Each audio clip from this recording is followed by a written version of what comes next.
BBC news আন্তর্জাতিক সংবাদে আপনাকে স্বাগতম। শুরুতেই সংবাদ শিরোনাম, এরপর বিস্তারিত। হরমুজ খুলে দিলেও ইরানের ওপর বন্দর অবরোধ থাকছে ট্রাম্প। লেবাননের যুদ্ধবিরতি ঘোষণা করতে ইসরায়েলকে বাধ্য করা হয়েছে। 10 দিন হরমুজ কানালি সম্পূর্ণ উন্মুক্ত থাকবে ইরানের পররাষ্ট্রমন্ত্রী। এরদোগানের সঙ্গে বৈঠকে বসছেন পাকিস্তানের প্রধানমন্ত্রী। আপনি যদি মুসলিমদের পাশে থাকতে চান তাহলে ভিডিওতে লাইক করে চ্যানেলটি অবশ্যই সাবস্ক্রাইব করে দিবেন এবং কমেন্টে জানিয়ে দিবেন আপনার মূল্যবান মতামত। হরমুজ খুলে দিলেও ইরানের ওপর বন্দর অবরোধ থাকছে ট্রাম্প। ইরানের সঙ্গে একটি স্থায়ী শান্তি চুক্তি স্বাক্ষরিত না হওয়া পর্যন্ত দেশটির উপর বন্দর অবরোধ বহাল রাখার ঘোষণা দিয়েছেন মার্কিন president Donald Trump. White house থেকে দেওয়া এক বিবৃতিতে তিনি জানান, বর্তমানে হরমুজ প্রণালী বাণিজ্যিক কার্যক্রমের জন্য পুরোপুরি উন্মুক্ত এবং প্রস্তুত থাকলেও ইরানের ক্ষেত্রে মার্কিন বন্দর অবরোধের কোনো পরিবর্তন হবে না। প্রেসিডেন্ট ট্রাম্প পরিষ্কার করে বলেন, ইরানের সঙ্গে চূড়ান্ত লেনদেন বা সমঝোতা শতভাগ সম্পন্ন না হওয়া পর্যন্ত এই বন্দরকৃতি কার্যে অর্জব্দে। আপনি যদি মুসলিমদের পাশে থাকতে চান তাহলে ভিডিওতে লাইক করে চ্যানেলটি অবশ্যই সাবস্ক্রাইব করে দিবেন এবং কমেন্টে জানিয়ে দিবেন আপনার মূল্যবান মতামত। লেবাননে যুদ্ধবিরতি ঘোষণা করতে ইসরায়েলকে বাধ্য করা হয়েছে, ইরানের প্রেসিডেন্ট মাসুদ পেজেশকিয়ান এক টেলিভিশন ভাষণে দাবি করেছেন। প্রবল কূটনীতিক চাপের মুখে ইসরায়েল লেবাননে যুদ্ধবিরতি ঘোষণা করতে বাধ্য হয়েছে। তিনি স্পষ্টভাবে উল্লেখ করেন, হিজবুল্লাহ এবং লেবাননের অন্যান্য ফ্রন্টে আক্রমণ করার কোনো অধিকার ইসরায়েলের নেই। এই সংকটে ইরানের মর্যাদা ও গর্ব অক্ষুণ্ণ রেখে কূটনৈতিক তৎপরতা পরিচালনায় একনিষ্ঠ সহযোগিতার জন্য তিনি পাকিস্তানকে বিশেষভাবে ধন্যবাদ জানান। প্রেসিডেন্ট পেজেশকিয়ান পুনর্ব্যক্ত করেন যে ইরান কখনোই পারমাণবিক অস্ত্র অর্জনের চেষ্টা করেনি এবং দেশটি এই অঞ্চলে কোনো ধরনের অশান্তি বা সন্ত্রাসবাদ চায় না। তিনি বলেন, তেহরান আন্তর্জাতিক আইনি কাঠামোর মধ্যে থেকে নিজেদের আঞ্চলিক অখণ্ডতা রক্ষার পাশাপাশি শান্তি প্রতিষ্ঠায় আগ্রহী। ইরান তার নীতি ও অবস্থানের বিষয়ে সর্বদা অটল থাকবে এবং বিষয়টি সংশ্লিষ্ট পক্ষগুলোর পরিষ্কারভাবে বোঝা উচিত বলে তিনি মন্তব্য করেন।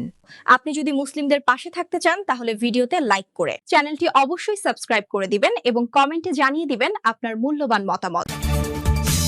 10 দিন হরমুজ প্রণালীর সম্পূর্ণ উন্মুক্ত থাকবে ইরানের পররাষ্ট্রমন্ত্রী। ইরানের পররাষ্ট্রমন্ত্রী আব্বাস আরাগচ্চি এক ঘোষণায় জানিয়েছেন, লেবাননে চলমান 10 দিনের যুদ্ধবিরতি চলাকালীন হরমুজ প্রণালী দিয়ে সব ধরনের বাণিজ্যিক জাহাজ চলাচলের পথ সম্পূর্ণ উন্মুক্ত থাকবে। আন্তর্জাতিক বাণিজ্যের জন্য অত্যন্ত গুরুত্বপূর্ণ এই জলপথটি দিয়ে পণ্যবাহী জাহাজগুলো এখন কোনো বাধা ছাড়াই যাতায়াত করতে পারবে।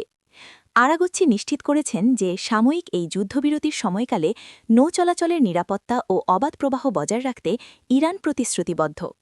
এই সিদ্ধান্তটি বৈশ্বিক জ্বালানি বাজার এবং সমুদ্রপথে পণ্য পরিবহনের ক্ষেত্রে বড় ধরনের স্বস্তি বয়ে আনবে বলে ধারণা করা হচ্ছে। পাকিস্তানের হিপ-হপ জগতে খুবই জনপ্রিয় ও সাড়া জাগানো শিল্পী হলেন তালহা আঞ্জুম।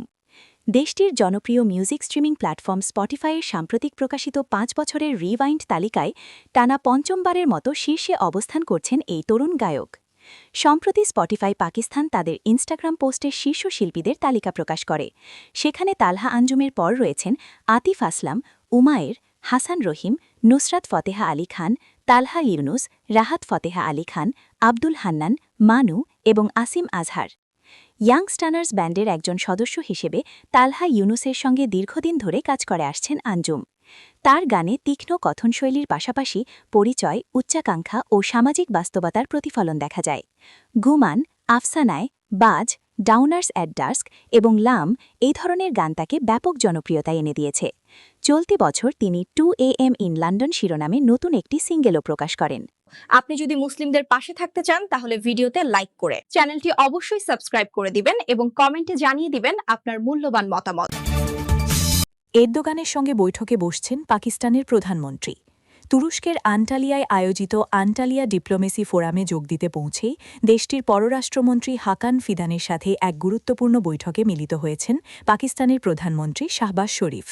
শুক্রবার 17 এপ্রিল সকালে অনুষ্ঠিত এই বৈঠকে তুর্কি পররাষ্ট্রমন্ত্রী প্রধানমন্ত্রী শাহবাজকে ফোরামে অংশগ্রহণের জন্য ধন্যবাদ জানিয়ে বলেন, president Recep Tayyip Erdogan Pakistani প্রধানমন্ত্রীর সাথে একান্ত বৈঠকের অপেক্ষায় রয়েছেন। বৈঠকে শাহবাজ শরীফ তুরস্কের আতিথেয়তার প্রশংসা করে দেশটিকে তার দ্বিতীয় নিবাস হিসেবে অভিহিত করেন। এই সফরে পাকিস্তানের উপপ্রধানমন্ত্রী ও পররাষ্ট্রমন্ত্রী ইসহাক দার এবং প্রধানমন্ত্রীর বিশেষ সহকারী সৈয়দ তারিক ফাতেমিও তার সাথে রয়েছেন।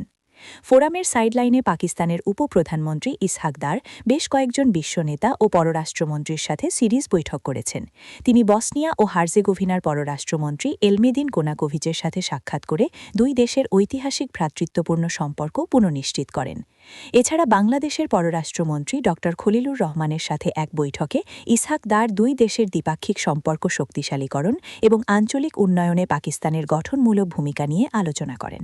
উত্তর সাইপ্রাসের পররাষ্ট্রমন্ত্রী তাহসিন এরথুগ্রুলোগলু এবং দক্ষিণ কোরিয়ার কৌশলগত গোয়েন্দা বিষয়ক উপমন্ত্রী জিয়ং ইয়ন্ডোর সাথেও তার ফলপ্রসূ আলোচনা হয়েছে, যেখানে তারা পারস্পরিক স্বার্থসংশ্লিষ্ট বিভিন্ন বিষয়ে ঐকমত্য পোষণ করেন।